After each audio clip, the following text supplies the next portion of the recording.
News. Poof. Scourge of Ghyran, skeletal debt collectors, come a-knockin'. Have you come to pay the bone tithe? You have. Good. Good. It won't cost an arm and a leg. Just our little joke. Why are you crying? It's not worth losing your head over. Unless you want to, of course. That can be arranged. Alex the Soul Mason will explain all the details. He has a chair made of people, you know. Huh? Well, okay. Hey, I'll click the thing. How about? The settlers' first mistake was thinking they had any choice in the matter. Any choice in the matter? The creatures came at dusk under the bowers of Verdian oaks, the trees withering at their approach. A slow, meticulous march brought the creatures to the outpost in the swathe, where one in a priestly garb delivered a parchment edict. Bone men, the settlers called them, but they were as far from skeletons as a common man is from an ogre. Ranks of the bone men stood in silence before the stockade. More was needed for the tithe, they claimed. But the settlers had raided their graves already, and the marshal could offer no more. That's when the settlers made their second mistake. A fusel platoon was hidden in the trees and let fly. The bone men snapped and splintered in the storm, but when the dust settled, they got up again. Green tendrils coiled around broken parts, conducted by their priest, remaking what was broken. Life drained from one fusilier, the soldier falling dead just as one of the skeletal things stood back up. The second volley barely scratched them, iron shots skidding off hardened bone and raised shields. Even a cannon would have struggled to fell them. If the settlers had one, they should have bent the knee. Instead, they bared their necks.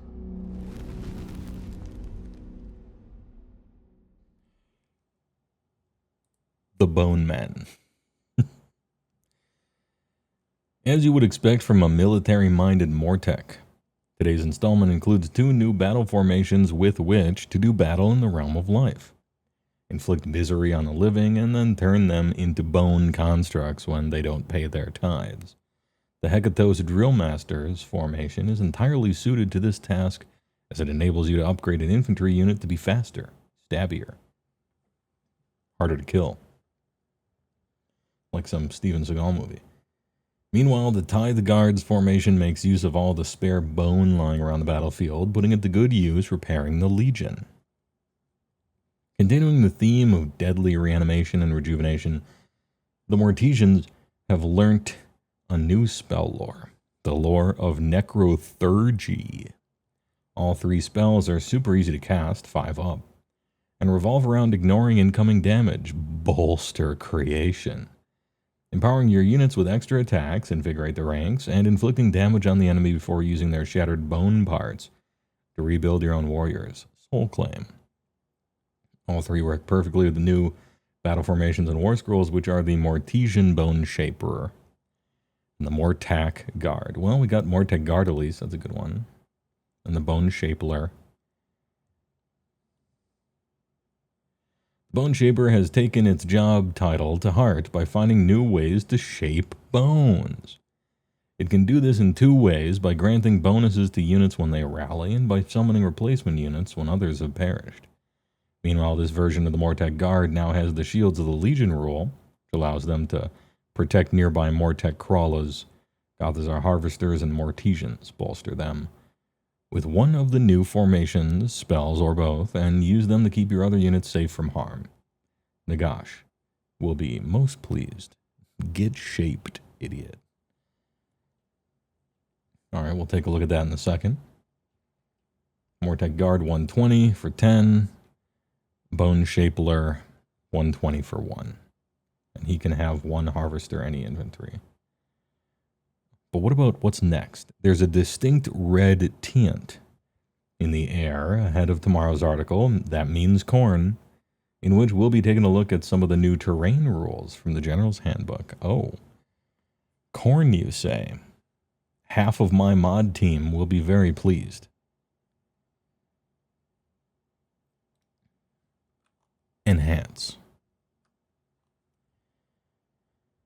Tithe Guards. Okay, these are battle formations, which are sub-factions. Plentiful Bone.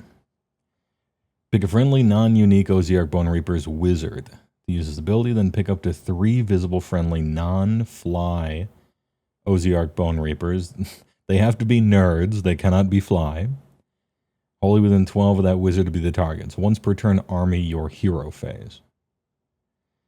Roll a d3 for each target on a 2-up. Oh no, the return of the dreaded 2-up on a d3. If the target is damaged, heal X.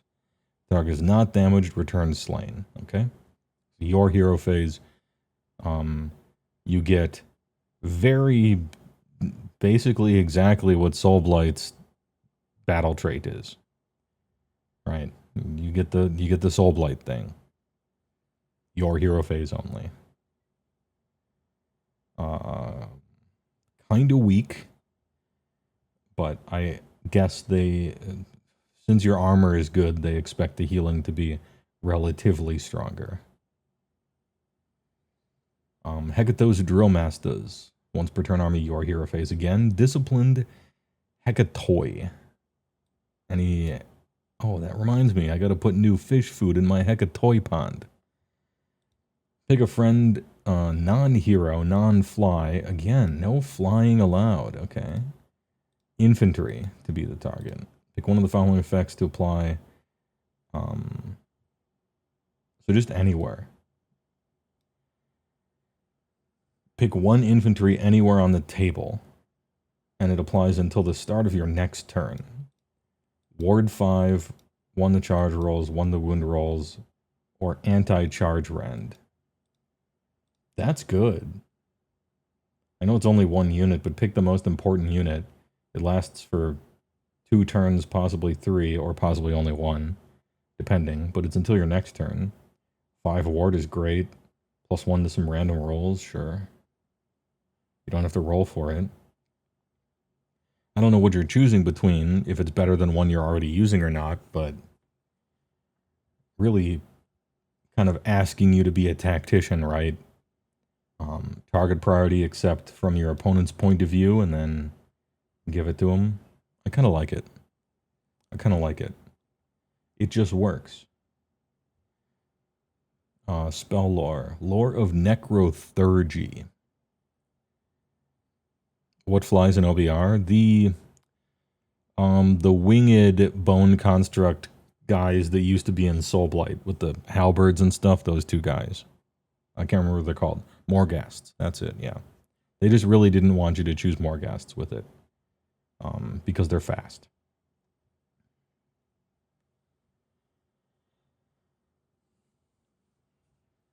You like Drill Masters a lot. Effectively lets a unit benefit from relentless discipline without a hero nearby.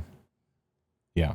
Bring back the independence flavor, which used to be their entire thing, and now they like 180'd that, which I didn't like about the OBR changes. It used to be they invented not needing heroes next to them, and now they're completely heroes have to be next to you, so that was annoying. Or double up if they're in range, yeah. Still encouraging military formations. All these are 5s. Bolster creation. Pick a friendly Ossiarch Bonereapers wizard to cast a spell. Friendly visible Ossiarch Bonereapers unit wholly within 12 to make a target until the start of your next turn. Ignore the first damage point allocated to the target each phase. Trash. Unlimited trash. I will say that you underestimate how good this is in normal play, but it is definitely still trash. Holy. Invigorate the ranks. Invigorate the ranks. Friendly wizard. Invisible Bonereapers, Holy 12. Add 1 tax characteristic target's melee weapons till the start of your next turn. Great. That's just great. And it casts on a 5. Alright, invigorate the ranks. Am I missing some horrible downside to this? It just seems like a great spell. I guess the downside is it's part of a spell lore. But, hey, +1 attacks is awesome. You love to see it. Yeah, we need a switcheroo of that unlimited tag, please. Soul Claim for the 5. Friendly OBR wizard, pick an visible enemy within 18. Tend not to like those too much. The range feels a little short. Then you can pick a visible friendly OBR unit wholly within 12 of that wizard. Oh, so this is a siphon and heal. Inflict D3 mortal damage. And then if any models are slain, heal 3 or return a number slain equal to, okay. Unfortunately, it has to slay them. I suppose that makes thematic sense, because you have to take their bones, right?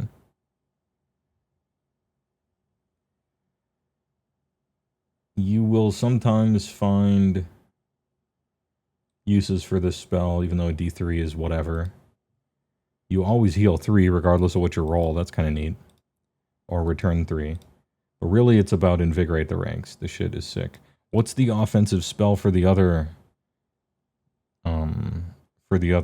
spell lore? What are you fighting against? Like, what's that one's offensive one? Is that the 5-up instead of 6-up for the extra hit?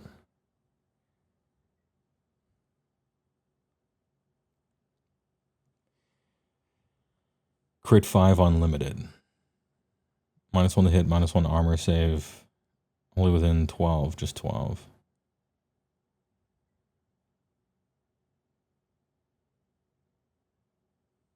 Great if there's chaff, useless if there's not, it's whatevs. The Soul Claim one, yeah. So the real choice is, do you want 5-up extra hits instead of 6-up extra hits as an unlimited spell, or do you want +1 attacks, but not unlimited? And that's kind of the choice. And the third one is a Hordebreaker on a 5-up, okay. Am I checking the tapes? I might as well. It's not a long show. I gotta pad the time. Checking the tapes. I'll bring it up. Oh yeah, the DMCA, the song. Dum ba bum ba bum bum. Bee. Alright, hold up. Riffs. AOS books. OBR. Do. Check the tape song. Beam, beam.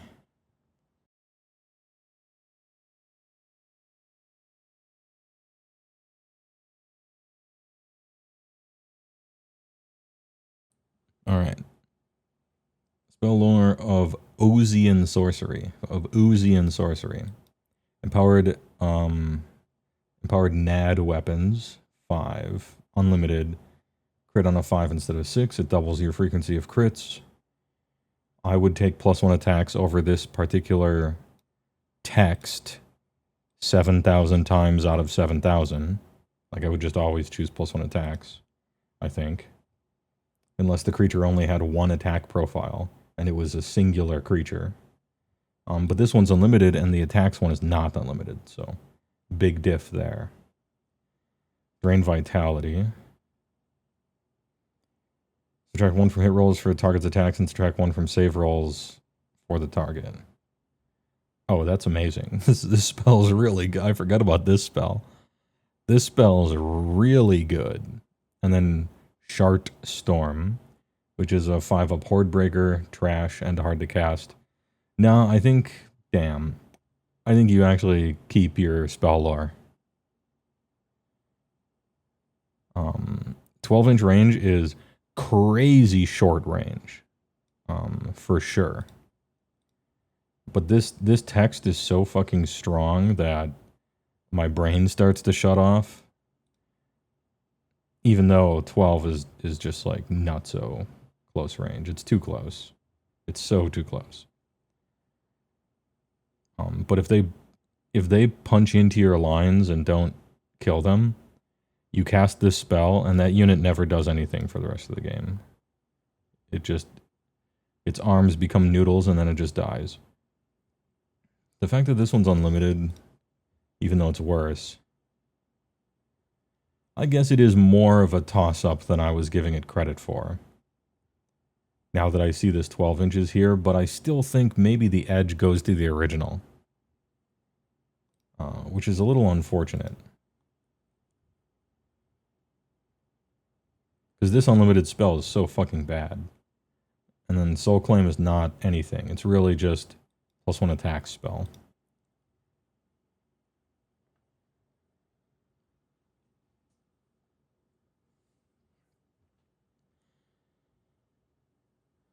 This is like the cousin to Carnal Feast in FEC. Anyway, weak and copied homework, am I right? Good. I kind of like this one. I rather like this one. Nice Drill Master. Spell lore. They managed to make a spell lore that it's just too similar to the other one. And you might end up taking the old one anyway. I don't know. Maybe, maybe not. But I think it's too close.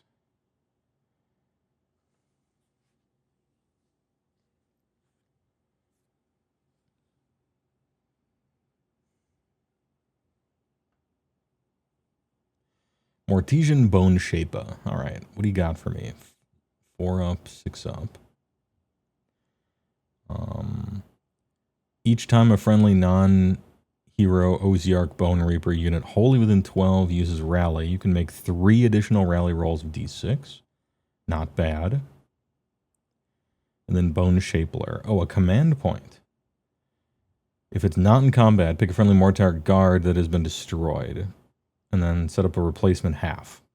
Alright, it just works. And it's still a wizard. Alright, good work there. I dig.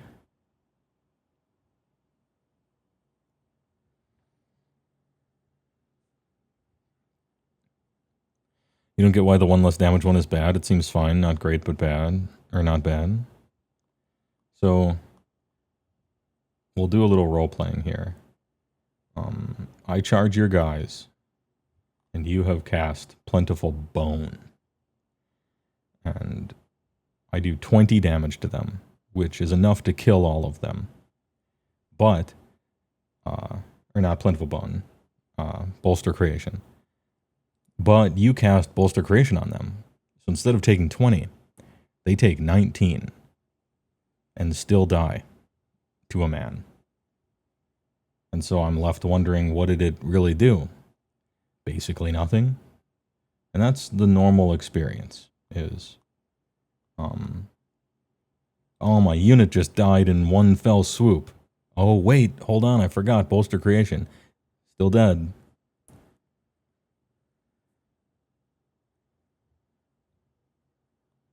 Having played with the new version of Stone Skeleton, that's my lived experience every game. You take enough damage to very overkill you, and then you subtract 1 from it, and you still giga die. It's very rare to play against an army that's doing 1 damage to you during several phases. It's usually in a giant chunk that kills you, right? There are certain armies that do that, you know? Play in every phase, do D3 in the shooting phase, and then D3 in the charge phase from an impact, and then fight you in combat, and then like a Nurgle thing at the end of turn for a D3. Like, some armies manage to do all of that, but it's really rare, and it's just not very much how this game works. The game is mostly about putting a piece of dynamite in a boxing glove and just hitting someone 1 time and they blow the fuck up. Usually.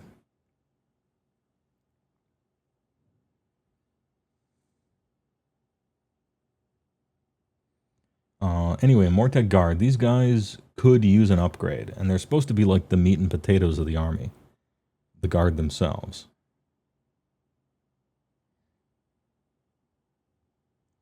Netherite Blade or Spear, anti-cav, rend 1, crit 2 hits. 2 attacks, 3s and 4s, 0-1. 11446. Once per phase, army reaction to friendly Ossiarch, Bonereaper, War Machine, Monster, or Mortisan unit within this unit's combat range was targeted by an attack ability. Okay, so it's got to be... You have to be attached via duct tape to the thing you're guarding, and also that thing has to be taking direct melee attack stuff. For the rest of the phase, subtract 1 from the rend characteristic of weapons used for attacks to target that friendly unit. I mean, that's a fine bodyguard effect. What do you give up? What did you used to have?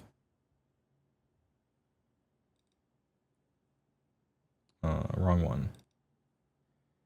What did you used to have on the Mortec guard? I remember they were goofy for some reason, but I can't recall why. 1144, Nadirite weapons, 23401, anti-charge, crit 2 hits. Ignore all modifiers to save rolls for this unit, positive, negative for the rest of the turn if it did not use a move ability in the same turn. Yeah, that's kind of fucked up. Sort of dissynergist with a lot of stuff you're doing, and you have to not use the move ability, which is the opposite of fun. But it is, you know, it is something. Versus, and it's still what? Anti-cavalry rend 1 versus anti-charge rend 1. So we get a little more specific with their weapon rend.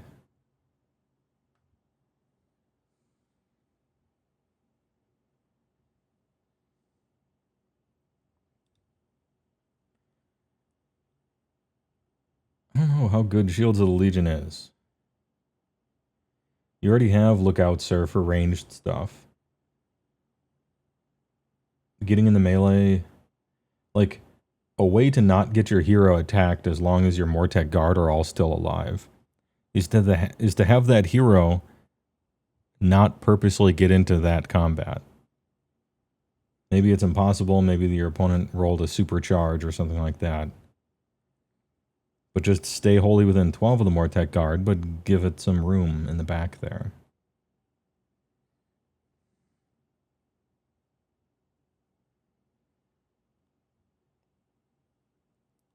It's maybe one of the most awkward bodyguard effects.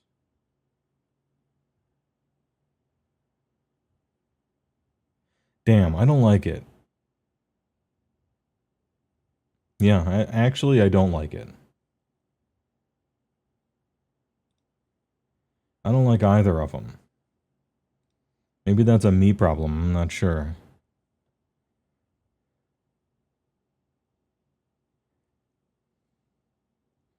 Your problem with the Shields of the Legion is that other bodyguard abilities like that are passive and also benefit the unit. It just feels like a lot more limited than it should be. I think so too. Do you think they think Mortec Guard was already good enough that they couldn't just make a purely better one? That they had to make it kind of close? I wonder. The rules themselves are a bit meh, but it's cool to try new things. GW is getting very experimental. Yeah, I mean, this whole process is a great sign. With OBR, it seems like they're doing... The entire spell lore is like basically as good as the other one, but, you know, tit for tat, but they're both just generic tit for tat bonuses. And then like these Mortec Guard are basically as good as the other ones, but like another minor tit for tat. I was kind of looking for an upgrade or like a big flavor fun addition, like some cool thing. It doesn't have to be like strong necessarily, but just like some extra cool thing. This one seems very okay, we're gonna subtract 20 points from what we used to have, and so we have 20 points to spend on the new stuff just to, I don't know, this one seems a little obsessed with breaking even, I guess, on everything.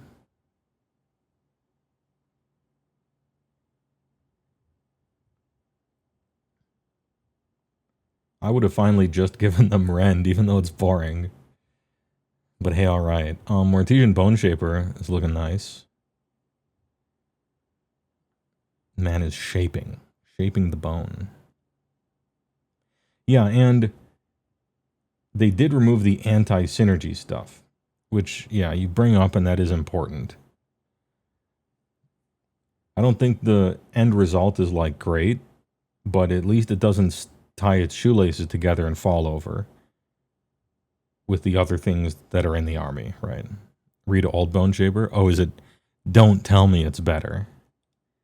Please. Let's see. Bone Shapler.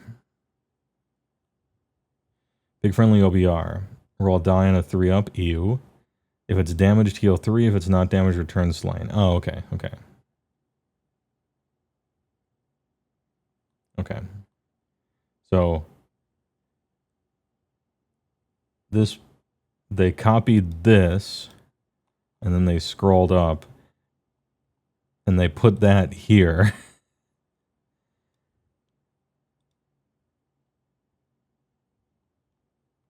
And now what does this one do? If you rally, you can make 3 additional rally rolls. And if it's not in combat, you can pick a Mortec guard and get an entire replacement unit for 1 command point. Yeah, I like the new one a lot better. Yeah, it's a late stream bossity. Thanks from the Pacific Coast. Yeah, I had to finish some work before it went live tonight, but technically it was still today when I did.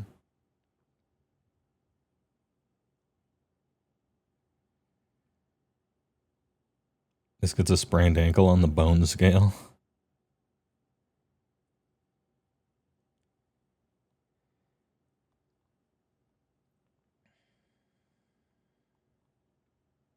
Well, what did you get at the end of the day? Potentially, I don't know which ones you're using right now, but potentially a on-demand, exactly where you want it, no stipulations at all. No ranges, no hero nearby, no rolling. This unit gets this bonus guaranteed. I like that. I like +1 attacks. You may or may not end up using this spell lore, but I like +1 attacks. And Mortisan Bone Shapler. This guy shaped up. Doesn't have to ship out. Much more interesting than the old one. And you get half a unit back. Let's go. If you're using Mortec Guard. And you got a different, but arguably not even better Mortec Guard. Different, but not better. Less dysynergist, though. I'm going to give it a tepid, afraid of being too good or interesting out of 10. Putting it at probably a D+, C-. Grading on a curve, C-. What Dawn of War and Space Marine on Xbox did the 40K in terms of onboarding, getting the setting out there? What do you want AOS big mainstream break to be? Can I have no restraints and ignore reality for one moment? Age of Sigmar, story-driven, nose to the ground CRPG in the realm of Baldur's Gate that fleshes out the world, puts you directly into it, and has stories and lore and interactions. I want Baldur's Gate 3 except Age of Sigmar. In the cities of Sigmar and then going out and interacting. But that would take 10 years and $100 million. So, realistically, the same thing except on a much smaller scale. I definitely want it to be RPG. I want it to be story-driven and involve real places in the real world with the real lore.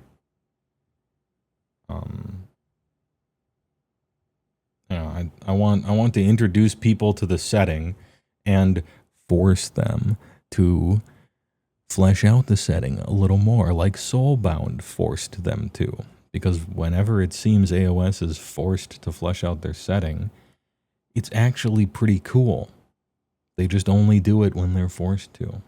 So I would like to push them in front of the train of fleshing out their setting. Could be the next Planescape Torment, I tell you. Waving my cane at a cloud. Anyway, great question.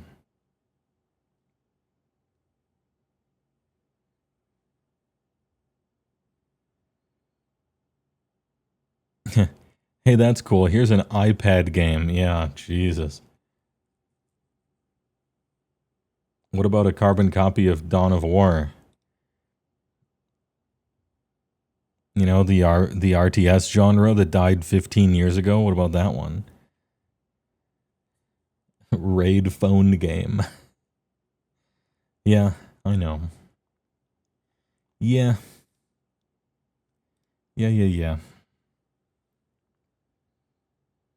Owlcat Games just did Rouge Trader, but I don't know if they said they're working on any other Warhammer games. Yeah, we'll see. Give me the Rouge Trader game, but AOS? Sure. I don't know anything about the Rogue Trader game. I played the Rogue Trader tabletop game at Gen Con one year, a million years ago, when that thing came out. Raid Sigmar Legends. Match 3 Kart Racer. Rogue Trader is a good game. Do you mean the tabletop one or the one everybody else is talking about, the video game version? Non-40K people even like it. Okay. I thought the setting was quite cool. The mechanics were bad. Like, it was... The mechanics of the game were pretty bad. But that doesn't matter that much, to be perfectly honest. It went fine, you know. Might be worth a try even if you're not a 40K fan. Tactical RPG, pretty in-depth, nice. I'll look into it.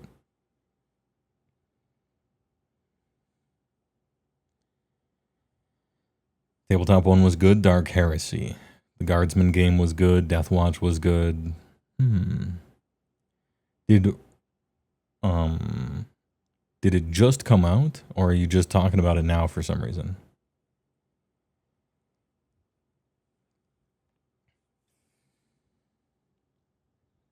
It'll be Vermintide 3.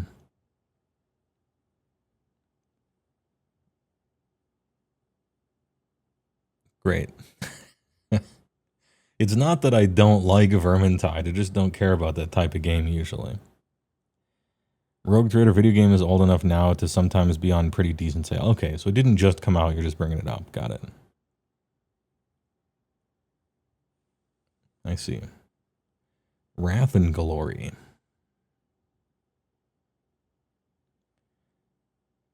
That's the new 40K system. Oh yeah, I'm talking about the one that came out, Jesus, you know, decade or two ago. I don't know the new version, so I can't speak to it much. You'd actually love Vermintide 3 in AOS. I get the impression that a lot of people like Vermintide, and so if what I'm trying to do is make the game itself more popular, then I think Vermintide 3 set in AOS is the right choice. Just because I don't care about it and wouldn't play it. I'm not doing it for me, I'm doing it to make the game I like more popular. And so I would make that trade easily.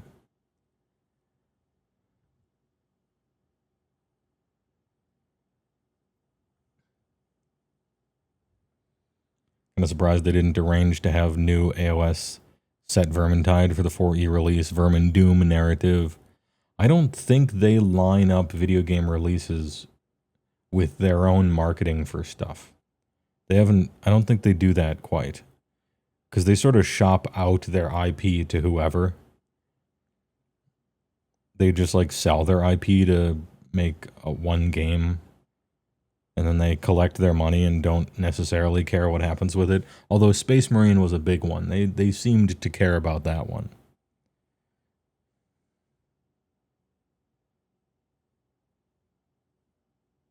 they don't line up stuff, but they should. Yeah, I think so too. They don't line up stuff, but I think they should. Controversial take. It'll be Stormcast dude, elf lady, dwarf dude, good, Skaven, fourth for the characters. We need another lady. It has to be balanced. It has to be even. I'm thinking big wizard lady. Also, Total War Warhammer is big. They used Creative Assembly, Scion concepts for the old world of China. Okay. Fantasy China, yeah.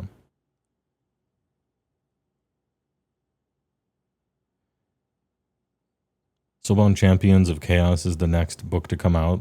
Last Cubicle 7 news said it is coming out eventually. That should be, I might look into that. That's interesting. I liked Soulbound when I played it. I'm not usually a target number kind of guy with dice pools and stuff, but they had some good ideas for just smoothing the game out a little bit for what it was. A big non-talking Saurus brute ally, yes. Big old temple mace. Yeah, I liked the combat zones too. I thought that was a clever way to smooth that over. You're in the zone with this person. You want to go to the next zone. Okay, that's where that guy is. So Rex from Mass Effect. I mean, the one big guy in your party that doesn't say much is definitely a trope under which Rex is excellent for, right? Shepherd.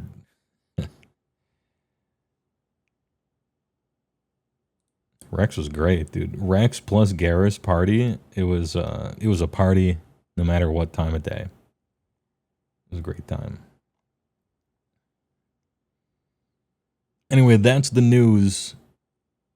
1 hour and 7 minutes. Super short stream. Technically did it. It's a pity that OBR wasn't more exciting, but they did get some cool stuff. Bone Shaper, big upgrade. Drill Master's potential choice. Good direction and good try. Go more. Harder.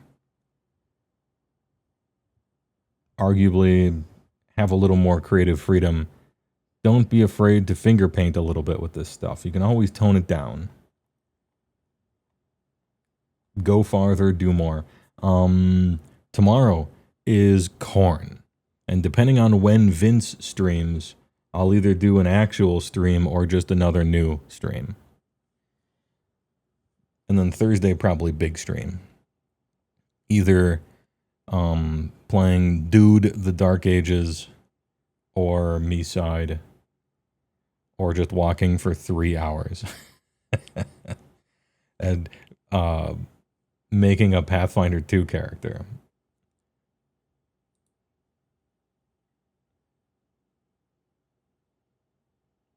Also, the party being bound by the soul. I like that thing too. Yeah, we'll talk about Soulbound next time and how much I liked it. I need to revisit some of it. The best part of Soulbound, though, even though I rather like some of their ideas, was again the fact that they forced Games Workshop to flesh out more of the setting. And every time they're forced to do that, it is actually quite cool. And I get to use it in my next video. Anyway, thanks for watching. I release you before midnight. You're all free now. See you tomorrow before or after Vince, one of the two. Have a good night.